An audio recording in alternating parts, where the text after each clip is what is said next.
ગોધરામાં ચાંદીપુરા વાયરસથી 2 બાળકોના મોત થયા છે। આરોગ્ય મંત્રી પ્રફુલભાઈ પાનસેરિયાનું આ સમગ્ર મુદ્દે નિવેદન સામે આવ્યું। ચાંદીપુરા વાયરસથી બાળકોના મૃત્યુની ઘટના એ દુઃખદ છે। ચાંદીપુરા વાયરસ સામે ગભરાવાની જરૂર નથી।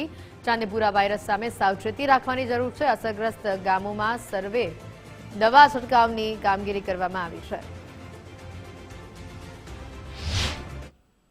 ગોધરા તાલુકાની અંદર 2 ગામમાં 2 શંકાસ્પદ કેસ મળ્યા હતા અને એમને બંને દીકરાઓને હોસ્પિટલ દાખલ કરવામાં આવ્યા હતા। તપાસ કરતા એમને ચાંદીપુરા વાયરસથી એમનું મૃત્યુ થયું છે એવો રિપોર્ટ આવ્યો છે।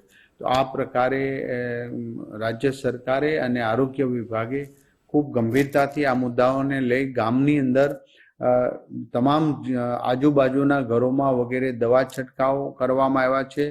જ્યાં કેસ મળી આવ્યો હતો ત્યારે સેન્ડ ફ્લાય નામની માખી પણ ત્યાં મળી આવી છે।